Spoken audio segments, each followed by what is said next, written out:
Aloha, fellow students, and welcome to this week's episode of Lions Weekly. We have a lot of great stories for you this week. For our first segment, we're going over to Annie with some exciting news about Cinco de Mayo. What's up, guys? I'm here to tell you about the celebration of Cinco de Mayo. Many people don't know the story about it, so I went around Payson High School and asked them what they think or what is the history of Cinco de Mayo in their opinion. So what is Cinco de Mayo in your opinion? In my opinion, I don't know. What is it? It's just like a party for like Mexican independence, I guess. I don't know. Alright, so what is Cinco de Mayo in your opinion? What do you think it is? It's like the independence of Mexico, but the real one is in September 16th, if I'm right. And what do you do personally? Well, I just hang out with friends and stuff, or family. You don't do anything like any big parties or anything? Well, that's in the weekends. That's in the weekend? Yeah. Well, alright, then that's good. Yeah.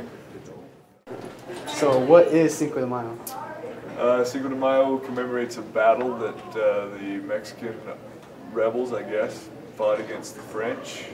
And the French were in control of Mexico at that time. I think it was it Maximilian? Was that his name? The French? I'm not sure. Anyway, it just commemorates the battle, but it is not, I repeat, not Mexico's independence. So what is Cinco de Mayo in your opinion?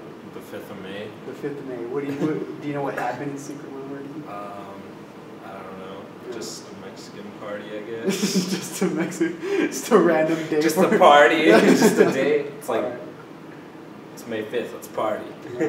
That's it? Yeah. Well, guys, that's the information that we got out of the Payson High School staff and the students around here. Well, I'm going to tell you a little bit more. It was on September 16th that the Mexican independence actually came because the French army from Napoleon came into a city called Pueblo, and there were 6,500 soldiers walking in, and the Mexicans didn't want them to pass through Mexico, so they basically stopped them. Then that's around basically what happened. So Cinco de Mayo is basically just a party day for Mexican heritage here in the United States. They offer dance, beverage, and food, and that's about it. Since you guys, Cinco de Mayo is prom, hope you guys have fun.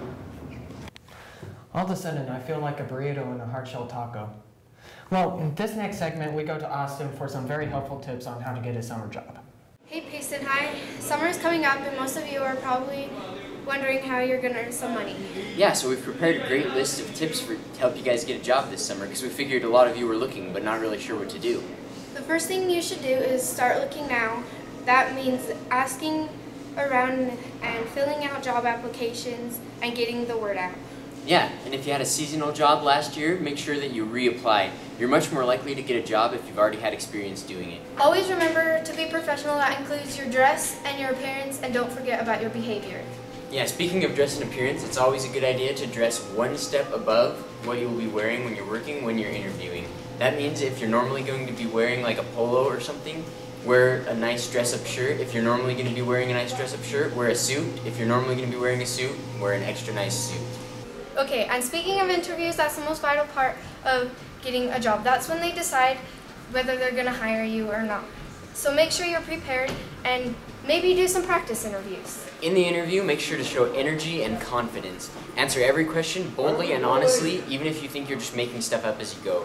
Try to play up your strengths, and if they ask about your weaknesses, try if any way possible to make your weaknesses turn into strengths. Kind of type of job? Alright, well what do you do? I work at Dairy Queen.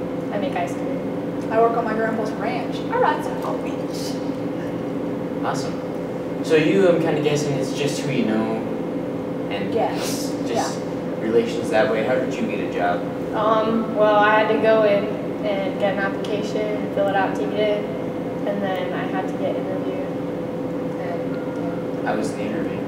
it was really good. Just be really talkative. You can also look up job openings on a company's website. You can also use the Utah Department of Workforce Services.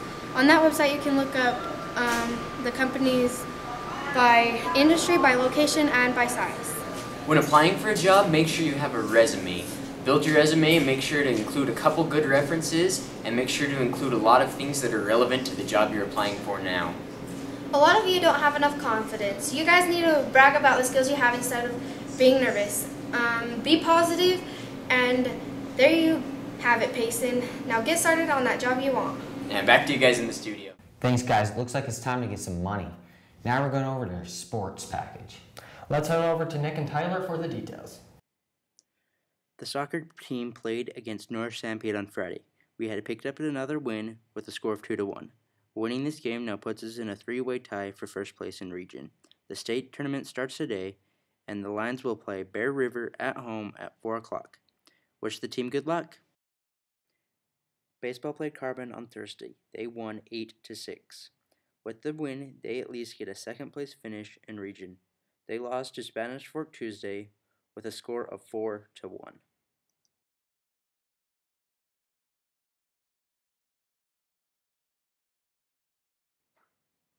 Softball played Carbon on Friday, and with a score of 12-2, Payson won. With allowing only 2 hits and 2 runs off the mound, Mackenzie Simmons did great, with runs by McKinley Barron, Miranda Calloway, Shaylee Larson, and Tasha Roberts. They also played Delta on Tuesday, with a score Payson 11, Delta 3. They played a great game.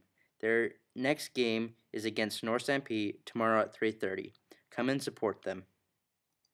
Tennis played Carbon on Thursday, with the win for varsity. Jordan Wood, Connor Hart, Adam Poland, Skylar Fitzwater, and Taylor Springer all had wins in their matches. Awesome. This year's sports have done amazing. For our last minute segment, we have something very important for you kids going on any dates anytime soon.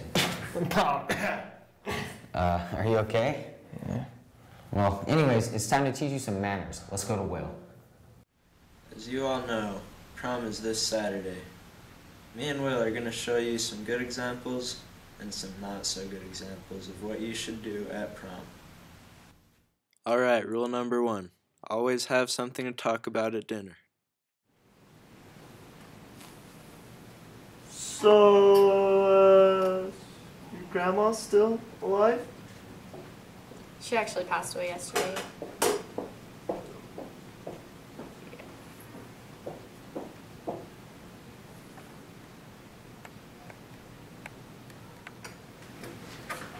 So did you enjoy your food? Yeah, I really did. I love Mexican food. That's awesome. So do I. Awesome.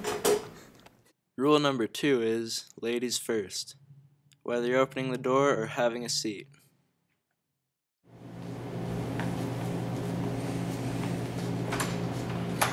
Oh.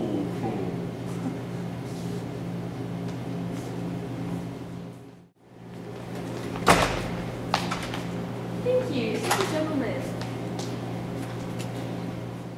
Yep. I don't want you.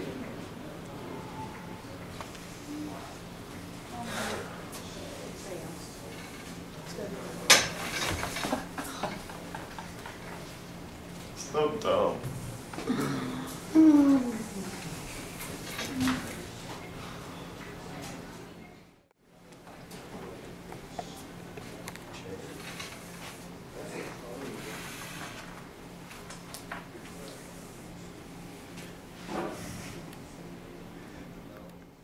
The third rule is that if you're going to make a move, you better make it smooth.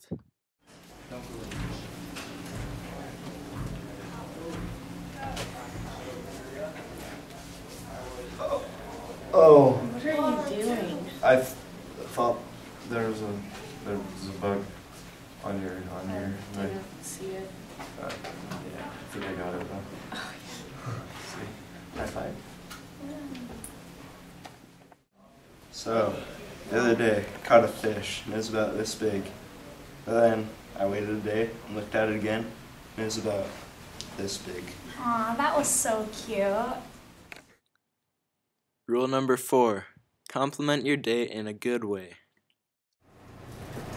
So you've been having fun so far? Yeah, I have. Have you? Yeah, me too. Do you usually wear like that much makeup on your face? Date? What's that supposed to mean? I meant like, I mean it looks good. I just That's not.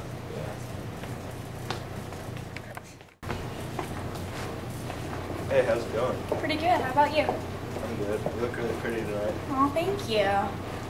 Let's go. The fifth rule to having a great prom experience is to have your date home 10 minutes before she needs to be there.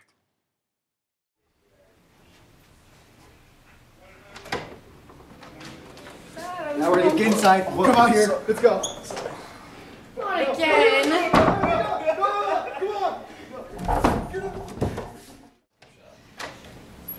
Dad, I'm home. Hey there. How you doing? Had 10 minutes early. Way to go, kid. Have my wallet. Now that you guys know what to do at prom, I'll send it back to the studio. Thanks. I feel like a new man, but I still want the burrito from the Cinco de Mayo segment. Well, don't worry, we'll get you your burrito when we are done here. Now we have some upcoming events for you kids that actually care. So I'm sure all of you know that Saturday is prom. Promenade and pictures are here at the school from 3 to 5, and the dance goes from 7 to 10 at the UVU courtyard. It'll be fun. Please drive to UVU responsibly. Well, that's it for this week's broadcast. If you have any comments or concerns, please feel free to contact Mr. Peary, myself, Taylor, or any of the TV broadcasting students. I'm Austin Warnick. And I'm Taylor Campbell. Remember the name and have a great weekend.